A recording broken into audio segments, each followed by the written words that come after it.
My name is Stephen Keith. I'm the Director of Cross Country and Track and Field here at Vanderbilt. I was diagnosed with MDS, which is myelodysplastic syndromes, but the ultimate objective was to have a stem cell transplant. We put my name in the registry, and inside of 4 or 5 weeks I got a call, and the Be the Match coordinator here at Vanderbilt said, hey, we've got a 10 out of 10 match.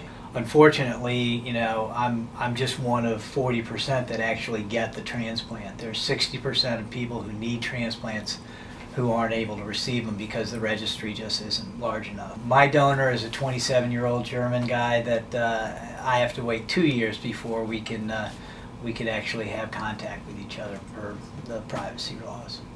It's a rather big event for me, so I'd love to share it with somebody who made it possible. I literally have new life, and I owe it all to the registry and the transplant. I'm a hematologist oncologist in Portland, Oregon, and I also am the medical director for the region in the National Marrow Donor Program Network.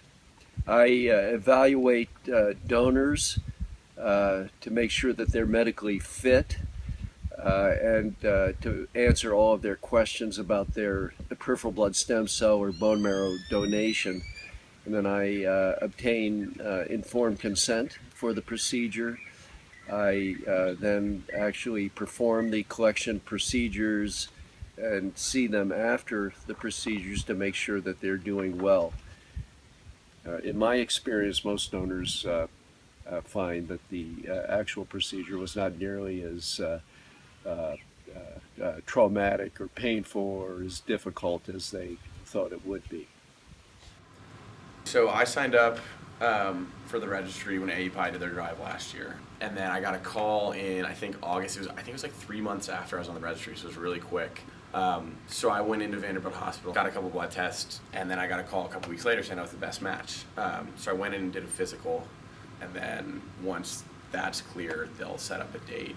And I ended up donating in early October. I donated peripheral stem cells. The whole procedure was they put 2 shots in your stomach, and you do that, every morning for 4 days. And then on the last day, you get shots, and then an hour after that is when you do the actual collection. So they put you in a little hospital bed, and they hook up IVs to both arms. You're kind of like that, and I guess the blood comes out of one side, and then they filter out what they need, and it goes back in the other side. So yeah, it took I think it took like 3.5 to 4 hours. During it really doesn't hurt at all. You barely feel the procedure while they're doing the collection.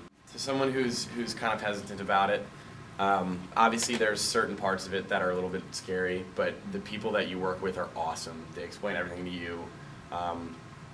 They're obviously looking out for you and in your comfort and your best interest. And getting past those minor things, at the end you'll be so glad you did it. So I don't know the person I donated to. It was a 14-year-old boy. But I think just being able to do something totally random for somebody you don't know that can save their life is like almost, it's almost hard to wrap my head around it.